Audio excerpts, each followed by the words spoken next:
Hello dears, welcome back. ഇന്ന് പറയാൻ ഉദ്ദേശിച്ച ഒരു കാര്യം എന്ന് പറയുന്നത്, ഒരുപാട് പേര് കമൻറ്റിൽ ചോദിക്കുന്ന ഒരു കാര്യമാണ്, ഏത് റാങ്ക് ഫയലാണ് ഏറ്റവും ബെറ്റർ ആയിട്ടുള്ളത്. ഒരുപാട് പേര് പറയുന്നു ലക്ഷ്യയുടെ, ഒരുപാട് പേര് ടാലൻറ്റിൻ്റെ കാര്യം പറയുന്നു. അങ്ങനെ പുതിയ പുതിയ ഒരുപാട് റാങ്ക് ഫയൽസും അതിനിടയിൽ വരുന്നു. അപ്പം നമുക്കറിയാം, പൊതുവേ ഇപ്പം PSC എന്ന് പറയുന്ന ആ ഒരു ഇതിലോട്ട് വരുമ്പോൾ ഈ റാങ്ക് ഫയൽ ഭയങ്കര ഒരു വിഷയമായിട്ടുള്ള കാര്യമാണ്. അപ്പോൾ ഏത് റാങ്ക് ഫയൽ ഉപയോഗിക്കണം, പ്രത്യേകിച്ച് ബിഗിനേഴ്സിനൊക്കെ അറിയില്ല ഇതെങ്ങനെയാണ്, ഏതാണ് നല്ലത്. അപ്പോൾ ഒരുപാട് പേര് ലക്ഷ്യം പറയുമ്പോൾ ലക്ഷ്യയുടെ ബാക്കിൽ പോകുന്നു, ഒരുപാട് പേര് ടാലൻറ്റ് പറയുമ്പോൾ ചിലർ ടാലൻറ്റിൻ്റെ ബാക്കിൽ പോകുന്നു. അപ്പോൾ എന്താണ് ഇതിൻ്റെ ഒരു രീതിയൊന്നും ഇവർക്ക് അറിയില്ല. സത്യം പറഞ്ഞാൽ ഞാനൊരു ബിഗിനേഴ്സിൻ്റെ കാര്യമാണ് പറയുന്നത് കേട്ടോ. അപ്പോൾ ശരിക്കും റാങ്ക് ഫയൽ ഏതാണ് ബെറ്റർ എന്ന് ചോദിച്ചു കഴിഞ്ഞാൽ ആ ഒരു ക്വസ്റ്റ്യൻ വളരെ ഒരു ഇമ്പോർട്ടൻ്റ് ആയിട്ടുള്ളൊരു ക്വസ്റ്റ്യനാണ്. കാരണം എന്ന് വെച്ച് കഴിഞ്ഞാൽ റാങ്ക് ഫയൽ ഏതാ ബെറ്റർ എന്ന് ചോദിച്ചു കഴിഞ്ഞാൽ അവിടെ ഒരു ആൻസർ പറയണം എന്നുണ്ടെങ്കിൽ നമ്മൾ ആ റാങ്ക് ഫയൽസ് എല്ലാം യൂസ് ചെയ്തിട്ടുള്ള ആളായിരിക്കണം. എന്നാലും നമുക്കതിനെ താരതമ്യം ചെയ്തിട്ട് ഏതാണ് ബെറ്റർ എന്നൊക്കെ പറയാൻ പറ്റുള്ളൂ. കൂടാതെ അതിലെ കണ്ടൻറ്റുകൾ കൊടുത്തിരിക്കുന്ന ആ ഒരു എളുപ്പം, നമുക്ക് വായിച്ച് മനസ്സിലാക്കാൻ പറ്റുന്ന രീതി, അതുപോലെ ഏതൊക്കെ ടെക്സ്റ്റുകളെ റെഫർ ചെയ്താണ് അവർ ആ ഒരു പുസ്തകം ഇറക്കിയിരിക്കുന്നത് എന്നൊക്കെയുള്ളത് നമ്മൾ അറിഞ്ഞിരിക്കണം. എന്നാൽ മാത്രമേ നമുക്ക് ആ രണ്ട് മൂന്ന് ഈ ഒരു ടെക്സ്റ്റുകളെ അല്ലെങ്കിൽ റാങ്ക് ഫയലിനെ തമ്മിൽ നമുക്ക് എന്ത് ചെയ്യാം, കമ്പയർ ചെയ്ത് നമുക്ക് ഏതാണ് ബെറ്റർ എന്ന് പറയാൻ പറ്റുള്ളൂ. പിന്നെ ഇതിലെല്ലാം പൊതുവായിട്ടുള്ള ഒരു കാര്യം എന്ന് പറയുന്നത്, ഇപ്പോഴത്തെ ഇൻസ്റ്റിറ്റ്യൂഷൻസൊക്കെ ഇറക്കുന്ന റാങ്ക് ഫയലൊക്കെ വളരെയധികം ബെറ്റർ ആയിട്ടുള്ളതാണ്. കാരണം നമുക്കറിയാം ഇന്ന് എല്ലായിടത്തും കോമ്പറ്റീഷനാണ്. അപ്പോൾ ഈ ഇൻസ്റ്റിറ്റ്യൂഷൻസ് തമ്മിലും കോമ്പറ്റീഷനാണ്, ഈ റാങ്ക് ഫയൽ ഇറക്കുന്നതൊക്കെ കോമ്പറ്റീഷനായിട്ടാണ്. അപ്പോൾ അവരെ കൊണ്ട് പറ്റുന്ന രീതിയിൽ മാക്സിമം കണ്ടൻറ്റുകൾ ഇടും എന്നുള്ളത് വളരെ സത്യമായിട്ടുള്ള കാര്യമാണ്. അപ്പോൾ അവർക്ക് എവിടെ നിന്നൊക്കെയോ റെഫറൻസ് എവിടെ നിന്നൊക്കെ കിട്ടുന്നു അതെല്ലാം അവർ ഉൾക്കൊള്ളിക്കാൻ നോക്കുന്നുണ്ട്. അതുകൊണ്ടാണല്ലോ ഇപ്പോൾ റാങ്ക് ഫയൽസൊക്കെ പണ്ട് ഒരു ബുക്കിലുണ്ടായിരുന്നതൊക്കെ ഇപ്പോൾ 4 ബുക്കും 5 ബുക്കുമായിട്ടൊക്കെ ഇറങ്ങുന്നത്. അപ്പോൾ കണ്ടൻറ്റുകൾ ഒരുപാട് അവർ അതിൽ ആഡ് ചെയ്യുന്നുണ്ട്. പക്ഷേ അതെല്ലാം നമുക്ക് പഠിക്കേണ്ട ആവശ്യമുണ്ടോ, അതുപോലെ തന്നെ അതെല്ലാം നമ്മൾ എങ്ങനെയാണ് പഠിക്കേണ്ടത് എന്നൊക്കെയുള്ളതാണ് നമ്മുടെ കയ്യിലുള്ള കാര്യമാണ് അതൊക്കെ. അപ്പോൾ ഏത് രീതിയിലുള്ള റാങ്ക് ഫയൽ ഇറക്കിയാലും നമ്മുടെ കയ്യിലിരിക്കും, നമ്മൾ എങ്ങനെയാണത് വർക്ക് ചെയ്യുന്നത് എന്നുള്ള അനുസരിച്ചിട്ടാണ് ശരിക്കും നമ്മുടെ ഔട്ട്പുട്ട് വരുന്നത്. ഇതുപോലൊരു സെയിം ടോപ്പിക്ക് ഞാൻ നേരത്തെ പറഞ്ഞിട്ടുണ്ടായിരുന്നു. ലക്ഷ്യയുടെയാണോ അതോ സൈലത്തിൻ്റെയാണോ ക്ലാസ് ഓൺലൈൻ കോച്ചിങ് ഏതായിരുന്നു ബെറ്റർ? ഞാൻ രണ്ടിനും ഉണ്ടായിരുന്നു. അപ്പോൾ ഏതായിരുന്നു ബെറ്റർ എന്ന് പറഞ്ഞിട്ട് ഞാനൊരു വീഡിയോ ചെയ്തിട്ടുണ്ടായിരുന്നു. അപ്പോൾ അതിൽ ഒരുപാട് പേര് കമൻറ്റ് ചെയ്തു. ഒരുപാട് പേര് ലക്ഷ്യയുടെ ആണെന്ന് പറഞ്ഞു, ഒരുപാട് പേര് സൈലത്തിൻ്റെ ആണെന്ന് പറഞ്ഞു, ഒരുപാട് പേര് മറ്റ് പല കോച്ചിങ് ഇൻസ്റ്റിറ്റ്യൂഷൻ്റെ കാര്യങ്ങളൊക്കെ പറഞ്ഞു. അപ്പോൾ ഇതിൽ എനിക്ക് പൊതുവായിട്ട് പറയാനുള്ളത്, ഈ കോച്ചിങ് ഇൻസ്റ്റിറ്റ്യൂഷനെ ഒരു സ്ഥാപനത്തെയും ബ്ലെയിം ചെയ്യുന്ന രീതിയിലല്ല നമ്മൾ പറയുന്നത്. നമ്മുടെ ഒരു അനുഭവം, അല്ലെങ്കിൽ നമ്മൾ രണ്ടിടത്ത് പഠിക്കുമ്പോൾ ഏതാണ് ബെറ്റർ എന്ന് എൻ്റെ ഒരു പേഴ്സണൽ ഒപ്പീനിയനാണ് പറയുന്നത്. അപ്പോൾ പലർക്കും പല രീതിയിലായിരിക്കും അവരുടെ പേഴ്സണൽ ഒപ്പീനിയൻസ് ഉണ്ടാവുക. അപ്പോൾ എൻ്റെ ഒപ്പീനിയനാണ് ഞാൻ പറയുന്നത് ഏതാണ് ബെറ്റർ എന്ന്. ചിലപ്പോൾ അത് തെറ്റായിരിക്കാം, ചിലപ്പോൾ ശരിയായിരിക്കാം. അതൊക്കെ എൻ്റെ ശരികളാണ് ഞാൻ പറയുന്നത്. അപ്പോൾ മറ്റൊരാൾക്കത് ശരിയാവണമെന്ന് ഇല്ല. അവരുടെ എക്സ്പീരിയൻസ് വേറെ ആയിരിക്കാം. ഇപ്പോൾ എന്ത് തന്നെ ആയാലും നമ്മൾ എങ്ങനെയാണ് അവർ തരുന്ന കണ്ടൻറ്റിനെ എങ്ങനെയാണ് നമ്മളത് ഉപയോഗിച്ച് നമ്മൾ എങ്ങനെയാണ് വർക്ക് ചെയ്ത് എടുക്കുന്നത് എന്നതിലാണ് കാര്യം. ഇപ്പോൾ ചിലപ്പോൾ ലക്ഷ്യയിൽ നിന്ന് തന്ന നോട്ട്സ് അല്ലെങ്കിൽ സൈലത്തിൽ നിന്ന് തരുന്ന നോട്ട്സുകളൊക്കെ ഞാൻ നന്നായിട്ട് പഠിക്കാത്തത് കൊണ്ടായിരിക്കും ചിലപ്പോൾ എനിക്ക് ഒരിടത്ത് പോയപ്പോൾ മാർക്ക് കുറയാൻ കാരണം. ചിലപ്പോൾ മറ്റൊരു സ്ഥലത്ത് സെയിം നോട്ടുകൾ അവർ അതുപോലെ തന്നെ തന്നു, പക്ഷേ ഞാൻ അവിടെ നന്നായിട്ട് വർക്ക് ചെയ്തു, അതുകൊണ്ട് ചിലപ്പോൾ എനിക്ക് മാർക്ക് ഇമ്പ്രൂവ് ആയതായിരിക്കാം.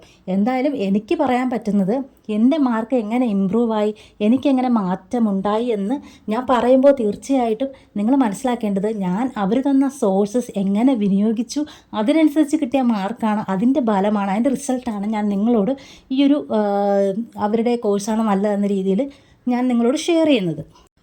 ഓരോ വർഷവും അല്ലെങ്കിൽ ഓരോ എക്സാം വരുമ്പോൾ പുതിയ പുതിയ റാങ്ക് ഫയൽ വന്നുകൊണ്ടിരിക്കും. അപ്പോൾ ആ പുതിയൊരു റാങ്ക് ഫയൽ വാങ്ങുക എന്ന് പറയുന്നത് ഭയങ്കര ഒരു സംഭവമായിരുന്നു ആ ഒരു സമയത്തൊക്കെ.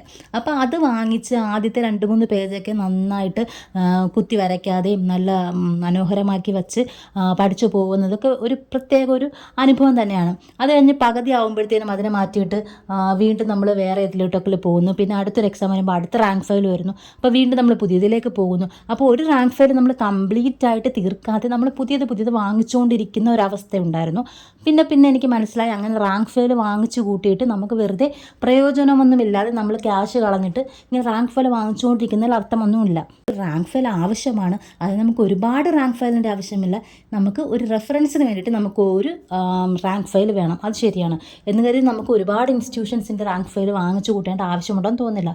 അപ്പോൾ എൻ്റെ കയ്യിൽ പണ്ട് ഈ ലക്ഷ്യ 4 വോളിയത്തിൽ ഇറക്കിയ ഒരു റാങ്ക് ഫയൽ ഉണ്ടായിരുന്നു. അവരത് ഇറക്കുന്നതിന് മുമ്പ് ഒരു റാങ്ക് ഫയൽ ഉണ്ടായിരുന്നു ലക്ഷ്യയുടെ, അതും എൻ്റെ കയ്യിലുണ്ടായിരുന്നു.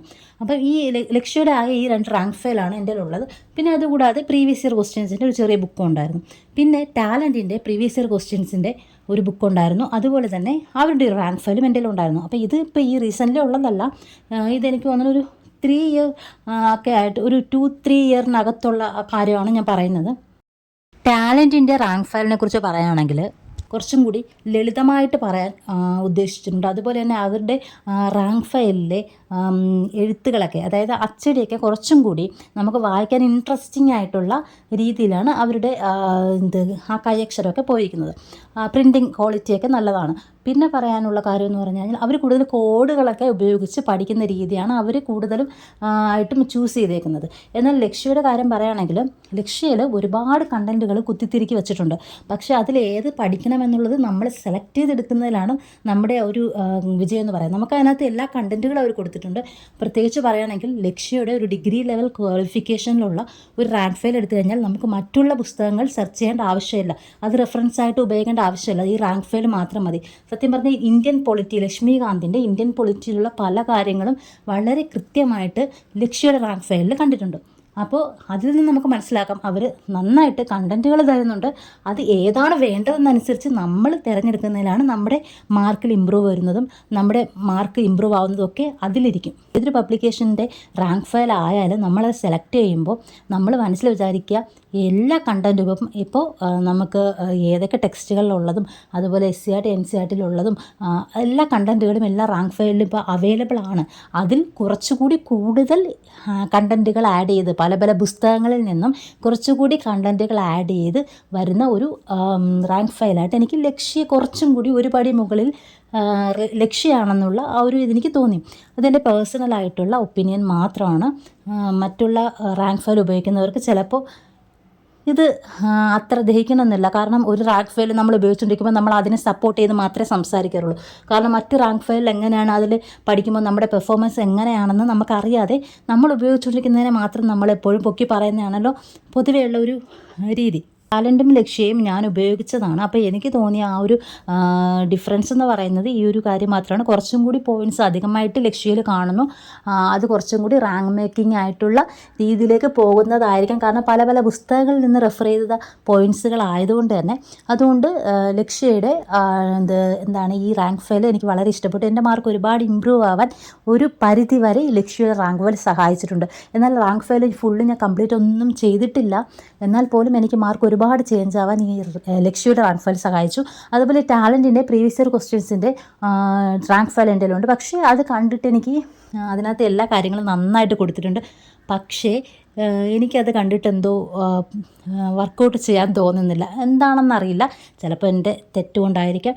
എന്നാൽ പോലും ലക്ഷ്യയുടെ റാങ്ക് ഫയലിലെ ക്വസ്റ്റ്യൻസൊക്കെ ഞാൻ വർക്കൗട്ട് ചെയ്യാറുണ്ട്. അതെന്തൊരു അതിനോടുള്ള ഒരു വിശ്വാസമായിരിക്കാം എന്ന് കരുതി ടാലൻറ്റ് വളരെ മോശമാണെന്നോ അതിനെ ബ്ലെയിം ചെയ്യുകയോ ഒന്നുമല്ല ചെയ്യുന്നത്. അപ്പോൾ നിങ്ങൾ മനസ്സിലാക്കേണ്ടത് ഏതൊരു റാങ്ക് ഫയൽ വാങ്ങിയാലും അതിനകത്ത് കണ്ടൻറ്റുകളെല്ലാം ഉണ്ട്. നമ്മൾ അത് എങ്ങനെ യൂസ് ചെയ്യുന്നു എന്നുള്ളതിലാണ് നമ്മുടെ മാർക്കിൻ്റെ കാര്യവും നമ്മുടെ ഇമ്പ്രൂവ്മെൻറ്റും ഒക്കെ ഇരിക്കുന്നത്. അപ്പോൾ അതുകൊണ്ട് ഇനി അങ്ങനെ ഒരു ഡൗട്ട് വെച്ച് നിങ്ങൾ വെറുതെ സമയം കളഞ്ഞ് കമൻറ്റ് ബോക്സിൽ കിടന്ന് അടി കൂടാതിരിക്കുക. Thank you so much.